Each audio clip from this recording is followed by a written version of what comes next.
Feeling overwhelmed about becoming a data analyst? You are not alone. Starting from zero can feel impossible. This video was inspired by a recent comment I got recently from Day Night Afternoon, who's feeling overwhelmed and unsure how to start. Today I'm going to be breaking down how to learn data analytics, how to get started, and how to use tools like ChatGPT to create a learning plan and a mental framework that helped me overcome self-doubt and take action even when I didn't feel like it, even when things felt impossible.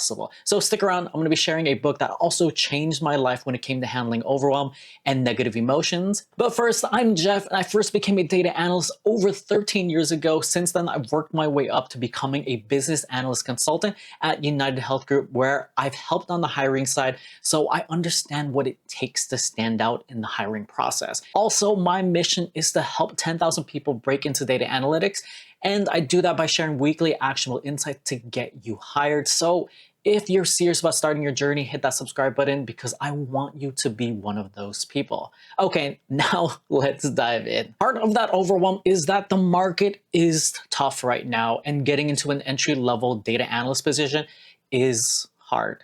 And usually that is the start of the spiraling thoughts, is not knowing where to start.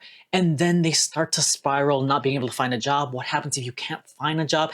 And then your negative thoughts start to build on each other, and then they start to spiral out of control. So the first part of tackling this overwhelm is just to take a simple step forward instead of just getting overwhelmed of not knowing what to do. You're just going to take a simple step, which is just start researching job descriptions for entry-level data analyst roles or equivalent entry-level roles that work with data inside your area. Here, I just want you to look for roles that you can just get into soon. You're not committing to anything, you're just taking that first step. On top of these data analyst roles, look for easier roles that will allow you to apply the data science skills in what you're learning, and also in industries that you can gain specific industry knowledge. So while you go through this, you want to look for patterns that consistently pop up for skills that you need to learn. You're usually going to run into Excel, SQL, Tableau, Python, Power BI. So just start to write these down, and then you're going to see a pattern of what is actually required and what opportunities you have in front of you. Now you don't have to waste your time learning things that you don't need to get and break into that first role. Now, another reason why people get overwhelmed is they're stressed out trying to find the time in creating a plan to learn for what they need. So to combat this, we're going to use ChatGPT to craft a learning plan based on the skills that you just found, based on what you have allotted in your schedule and what is actually realistic for you. Treat ChatGPT as your own personal assistant to craft your own personalized plan. The free plan is more than enough to help you. So what you want to do is just give ChatGPT your schedule, how much time you have to learn each week, and what skills you need to learn. Here is a simple prompt that you can follow. Give this to ChatGPT. I have, and then insert your amount of days. Let's say I have 10 hours a week. I have 10 hours a week to learn data analytics. I want to focus on Excel, SQL, and Tableau to prepare for entry-level jobs. Can you help me create a detailed plan with milestones? And then insert your schedule. I have only this time, and then you show Mondays, Thursdays, and then you show where you can fit in the time. Now, what you're going to do is you're going to work with ChatGPT and then refine it until you have a plan that works for you. Next, ChatGPT will give you a step-by-step roadmap tailored to your time and goals.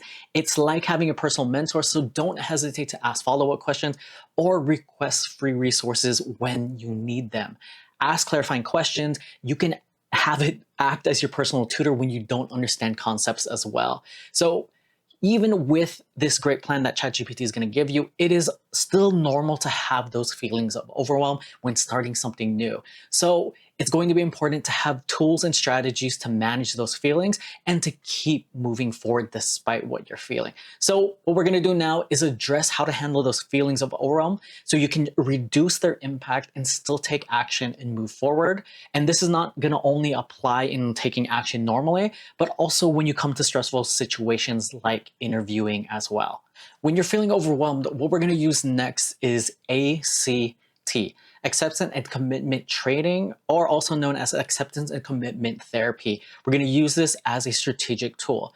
So research has shown that A.C.T. is highly effective in reducing stress and improving focus, with studies indicating significant improvements in mental well-being and productivity to those who use this, as well as peak performance. So by learning and applying ACT, you can develop the mental resilience needed to navigate these challenging situations and stay on track with your goals. On a personal note, ACT literally has changed my life when it comes to handling overwhelm, negative emotions, and self-doubt. Here is a lesson or lessons that I've learned from the audiobook, The Confidence Gap, which I highly recommend, and you can listen to for free on Audible if you're a new customer. And we have an affiliate link in the description below. It helps us support the channel with no extra cost to you, so check it out. Plus, I've been using Audible since 2011, back when I was a data entry temp, and it's been one of the most valuable tools for my growth in general and helped me get through the mundane data entry tasks back in the day. So highly recommend Audible. So the first step might seem a little counterintuitive to some people, but it's to accept your feelings without judgment. One of the things you want to know is that overwhelm is normal and part of the process. So you just want to acknowledge that your thought and your emotions are there without trying to actively fight them. This simple step can often reduce the intensity, and it's this sense of overwhelm and these negative emotions and thoughts that starts to activate our fight or flight response. Because of this, we don't want to aggravate that response by trying to actively get rid of these emotions. Often, trying to get rid of them and actively fighting against them will create a mental loop that will just make the overwhelm or negative emotions even more amplified.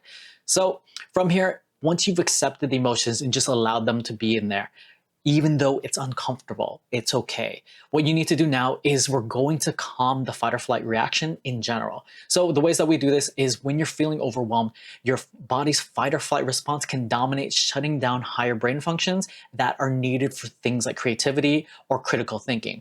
This response is normal because it's useful for fighting actual danger, but when we're just overwhelmed, it's not so helpful. So to manage this, we're going to use a technique called physical anchoring. We're going to do this by focusing intently on a physical object or a sensation like the texture of your clothing, like in this case.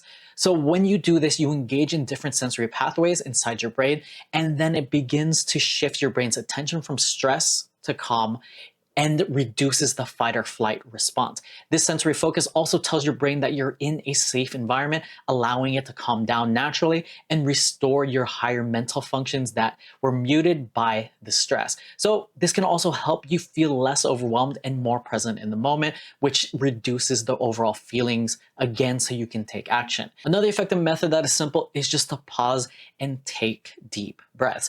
Focus on each breath and then observe your immediate surroundings. Not only does this help in reducing the immediate feelings of anxiety, but it also aids in pulling your mind away from the stressors and then towards a state of awareness and eventually calm. And then in doing so, we start to reduce the impact and the feelings of overwhelming emotions. And then sometimes you just need that additional push to get you to the next step. So from here, you want to ask yourself, why am I doing this? Take a moment to connect with your bigger purpose, like achieving a career in data analytics or just creating a more fulfilling career path. It could be as simple as I want to provide for my wife and family. It doesn't need to be grandiose, just to be something that motivates you. What helps is to think about what's most important to you in life or work. Is it learning new things? Is it helping other people? Is it earning a stable income? Write a few things down that matter to you, then connect those to your current goals. Reflect on this list often, adjust it as necessary, especially when you're feeling stuck, to remind yourself why you're on this journey in the first place. Now, the last step is to take action, even if you don't feel ready. This is the core of the Confidence Gap's philosophy. Confidence grows through action and not before it. So by doing, you get to prove to yourself that you can handle these challenges, which builds the confidence needed to tackle bigger goals. You're going to break down those bigger goals eventually into smaller pieces, like completing one tutorial, building a simple dashboard, and then you're going to stack these small wins to build momentum and confidence over time. Also know that this is only one of a near infinite number of practices and techniques. So if ACT doesn't resonate with you, you can try things like CBT, cognitive behavioral therapy, or even simple breathing exercises. The key is to find a technique that works for you, so experiment till you find something that's effective. If this helped, check out my next video on how to stop wasting job applications and how to stand out. So click here so you can take that next step with confidence.